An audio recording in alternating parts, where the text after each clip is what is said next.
Welcome to the Military OneSource Podcast. Military OneSource is an official program of the Defense Department with tools, information, and resources to help families navigate all aspects of military life. For more information, visit MilitaryOneSource.mil. Welcome to the podcast. I'm Bruce Moody. Our guest today, returning to the podcast, is Shannon Best. Shannon is a licensed marriage and family therapist who serves as the child abuse and neglect lead for the Defense Department's Family Advocacy Program. Shannon, welcome back to the podcast. Thank you for having me. It's great to be back. We're happy to have you with us today. We're going to talk about parenting. So what we're going to do is we're going to start off with two types of parenting. It's engaged parenting and positive parenting. And I frankly don't know one from another. So let's just start off getting some definitions. If you could just tell us what is engaged parenting and then positive parenting and how are they different from each other? Sure. Well, I would say a positive parenting is kind of more of an umbrella term in terms of how parents engage with their children and teens, it being in the name a positive interaction. And that can include activities as well as discipline in a constructive, positive way that's teaching children, providing structure for them. Engaged parenting is a piece of positive parenting. Engaged parenting involves intentional interaction with infants, children, teens. That is their interest, that is teaching them things, basic life skills, and again, is an intentional, active interaction as opposed to passive or not really being involved, doing different things, or maybe not even at all. Right, which we can all relate to, especially in this terminally online age that we live in. What would be some examples of ways parents can connect with their children? This can be anything that you might want to do. It could be inviting the child or your teen into your activities, whether it be cooking dinner, folding laundry, going outside to play catch or play cards. It doesn't have to take any amount of money, fancy toys or gadgets, anything that we have around the house, you can turn into an engaged activity. And this, of course, is going to change depending on the age of your child, their interests, abilities, in terms of what you might do to be engaging with them. It also can just be a conversation. From driving from one activity to the next. We know families are very, very busy these days. And just that car ride in and of itself can be a great time to have an engaging, active conversation with your child, especially teenagers. That tends to be the hardest group to interact with. So even driving from one place to another is a great way to engage with them. I've read that driving is a great opportunity for some of the more serious conversations. So let's talk about children are different. So how may engagement differ? How would the approach differ from child to child? Well, this could just start off with age. Engaging with an infant or a young baby or toddler is going to look very different from a school-age child to a teen. The younger baby or those toddler, those younger years, your engagement is going to be things like reading books, giving opportunity for those babies and toddlers to explore their surroundings. A great activity to do with young ones is to go on a nature walk, and that can just be walking around the block using some painter's tape or packing tape that you can put reverse side out, so the sticky side out around your wrist, or if they're old enough, loosely around their wrist, where the toddler can pick up little flowers or grass or things and stick it on that tape bracelet as a way, and you can talk with them about what they're smelling, what they're seeing, colors to teach them at that age, or even singing the ABCs. And as children get older, again, it's really never too late to start engaging with them or talking with them about your daily activities. Research has shown that by talking out loud, basically narrating your life to infants and toddlers will help improve their language and reading ability and reading comprehension. This is something like, right now I am putting the silverware away from the dishwasher. It might feel very silly to do, but again, it's a way to engage and teach them those languages. And as kids get older, like I said, all children are different, teens are different. that we don't have to necessarily need to manufacture those interaction and engagement opportunities. By following your child's lead and your teen's lead about what they are already interested in, sometimes that might take a little bit of effort on our part as the adults to research. I have little boys. I know nothing about dinosaurs, but by researching them, I'm able to pronounce it and talk to them about the different things that they do. And it's a way they get really excited, or to be inquisitive and just curious and let them tell you about what they are interested in. And again, playing different sports or art activities are another great way of all ages to engage with children. And teens can get a little bit more challenging at that age.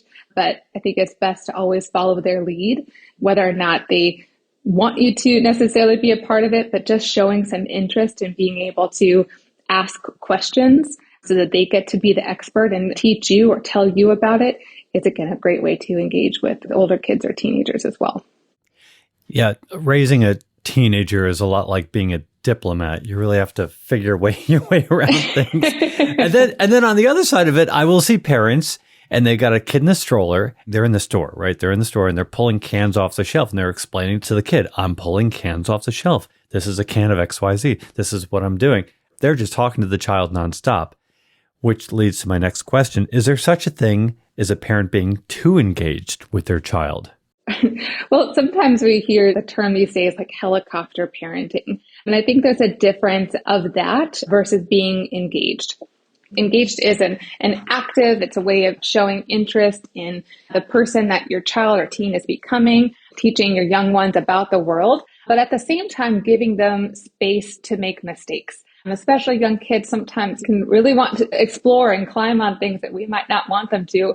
And generally speaking, I think you can be nearby. As your child gets older, that distance can increase versus when they're young. Of course, we want to keep them safe. But sometimes saying a phrase, let's say if a child is climbing something that you might be worried they're getting a little too high. If we say, hey, be careful about this, that a young child doesn't necessarily know what that means yet. But if you tell them, hey, be mindful, you might be getting a little high and not know how to get down. Or be mindful, there is that branch there that you could bonk your head on. Things like that, to be specific about what it is that you are concerned about, and with your words and voice, as opposed to having to be physically so close to them at all times, and giving your child or young ones opportunities to safely make mistakes. Sometimes they just need to skin their knees a little bit to know that's not the place for running. Again, not that we want our children to get hurt. And I say that more figuratively than literally, but a way that a parent, and as kids get older and are teenagers, there are some life lessons that they just have to kind of learn that hard way, that you can provide that guidance, interaction. And again, that's a way to stay engaged with still letting them navigate the world on their own. And that will change depending on what's developmentally appropriate at their age and various abilities. So again, I think there's a difference of engagement versus what we've kind of coined as helicopter parenting now. Another phrase that comes to mind is not preparing the path for your child, but preparing your child for the path in life. Again, giving them those life skills and how to navigate social situations. Maybe it might be a bad grade, and talking with them about how to talk to their teacher about how they can improve next time, or extra credit, as opposed to contacting that teacher for them on their behalf. That's a really interesting range of parenting styles. How do children differ in terms of how they respond to these different parenting engagement styles? That can vary as well, and even within a family. Each person, ourselves included, and children are different. So the way that one child might respond to certain discipline in terms of rule setting or consequences may be different than another child. By getting to know your child and your teen and what motivates them will allow you to differ the way that you may engage or discipline them in a way that will be impactful. Some children are more physical, so doing physical activities as opposed to reading or artwork or playing board games. Some children want to play chess and do strategy games. And that's a way that you can talk and educate and stay engaged with them, as opposed to playing catch in the backyard. That's something that's more of a physical activity. So being flexible as a parent or even a trusted adult, as a neighbor, or if you have nieces or nephews, being flexible to their temperament and how they're developing at any given point. things that it may have worked for that child at one point, but as they've gotten older, we need to change our approach, and that's okay too. Shannon, this is good information. Maybe a different question here along the way. How can parents begin to connect with their child if they haven't engaged with their child actively early on? This, I think, is a really common either concern or just a reality for us these days, and particularly in the military. Again, you don't have to be physically present to be engaged, but sometimes we feel like maybe we missed the boat on that early on. But I will say it is truly never too late to engage with a child or a teenager, again, regardless as a parent or if you're just a trusted adult. And the best thing to do is just to stay curious about who they are, about what their interests are, who their friends are, by asking those questions or volunteering at their school to see who they interact with, to invite those children over for play dates or to meet up at a park is another great way just to get to know who they are. And once you do, or you kind of have some ideas and those interests that they maybe don't show the same interest at home that they might at school, or talk with their teachers about who their child's hanging out with and the games they like to play during the school day, could be great ideas and starting points for you to bring home or do at home, just to help start kicking that off. And like I said, it's never too late to building that engagement and to have that intentional interactions with your child and teenager. As they get older, it may take longer, it may take time, but I promise if you stay persistent and consistent, it will pay off. So being a parent means you have questions. You're always trying to figure out what to do next. Defense Department has a program. It's called the New Parent Support Program. How can this program help parents who have questions about parenting? Sure. So this program specifically is designed for those who are either expecting or have a child under the age of 3. Now, despite the name of it saying New Parent Support Program, this doesn't necessarily mean that it can only be for a person or a couple's first child. Even if they have older children, as long as there is a child under the age of 3 years old, or if they're expecting, they're eligible for this program. And the goal of this program is parenting education and support. The primary service from New Parent Support is home visitation. So that's one-on-one, directly working with a New Parent Support Program educator. They may be a social worker or a nurse or a therapist to provide that parenting education and support, to talk about things about attachment and bonding, building safe sleep environment and safe environment for the child to play and explore in, developmental milestones, and other ways, again, to have that engaged and an intentional relationship and building that attachment and bonding from an early age. We're going to put a link in the program notes to the New Parent Support Program.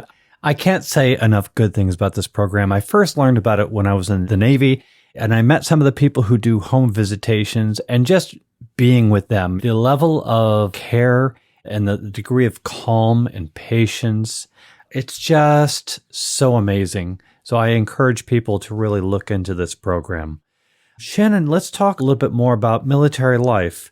In what ways can a military parent stay connected with their children during deployments or just long periods of separation? I think this is a big concern for military parents, both for the parent that is with the children at home, and in particular for the military parent who may be away for those military duties, whether it be a deployment or long training type of situation. And this is where technology absolutely works in our favors. There are toys and books that you can get that have recording devices. So it can be a story that the military parent can record, and by reading the story out loud. Again, this can start for infants or children of any age that they can then use on their own. It doesn't necessarily even need to be the other parent there with them. And as they turn the pages, it's the parent who did the recording reading the story to them, or a stuffed animal that they can squeeze that can say a message like, "Mommy loves you," or "Daddy loves you," each time they squeeze it. So that's something. But again, using technology to stay engaged. If you have older children or teenagers that may have their own devices, to use some of the social media apps to send messages back and forth to each other throughout the day is one avenue, or texting and messaging. Again, depending on the age of the child, using the video chat features that are available through social media or through our phones and computers as often as possible. For younger children, sometimes it may be easier if that's a set schedule, like every Sunday afternoon, depending on the other parent's time zone, that's our video time with that parent. And they can count on that, having some sort of stability and routine while one parent is not or is away can be a way to help them through that, and a way that they can be excited and count on that time with their parent who's away, and then to stay engaged with them. Another way to stay engaged is reading or sports, whatever the child's or the teen's interest is to follow along or maybe read that book together at the same time, almost like a book club, and that weekly check-in, talk about that chapter that you read, whatever that child or teenager is interested in, that you would be able to have that discussion and engaged activity when you're together. There are ways to be creative and think about how to do that apart. Depending on how long that is, it can even be a physical journal each way, or taking pictures with, say, a stuffed animal. I just had a flashback. I don't know if you ever heard of Flat Stanley. Do you remember Flat? I have not, no. Flat Yes, Flat Stanley. Yes, I have. Yeah. So you pass around Flat Stanley, and Flat Stanley would be in photos of here and there all over the place. And it was a great way for a child to follow the parents' travels and to learn about geography and all kinds of other stuff. So there's really, really cool examples, but also there's concerns when we're talking about social media. So let's just stay on this for a little bit longer. What are some ways that parents can model healthy habits when it comes to smartphones and computers and social media? Well, there are great ways that technology can serve us and help us stay connected, but of course there are some downsides to that. And I think the number one thing is modeling that healthy relationship and boundaries with our phones and with our technology. If an adult or parent is glued to their phone and they're always watching it, texting on it, responding to people, or scrolling through social media, that's what children and teens are going to do themselves and model themselves. On the flip side of that, as a parent, to have certain times that you set your phone down and know that's not the time to be texting or scrolling through social media. When you do have your child there with you, that's the time to have that intentional, engaged interaction with them, as opposed to constantly going back and forth or looking at your phone. And even to tell them, like, hey, mommy and daddy, I'm putting my phone away right now. We've got the timer set for 20 minutes and it's our time together to do whatever game you want right now. That's a way that they can feel special about that, but see that boundary as well. And I know that could be really challenging for a parent, again, especially if one is away, to not want to always be ready in case they contact you, but again, having those healthy boundaries for ourselves, turning our phone off, our social media off, and having the same rules for teens and our older children and following those ourselves. It can be really challenging, especially for teenagers, that they think, of course, not everything is going to be the same, but when it comes to technology, screen time, if they think that it might be too drastically unfair, but those could be ways that we can model and demonstrate whatever it is that we're wanting them to do and lessons that we want them to learn in terms of engaging and using phones and screens and social media, to be doing the same thing ourselves and modeling those healthy habits and boundaries between the two. And what about other healthy habits? What are some other healthy habits that parents can model for their children and teams that help with engaged parenting?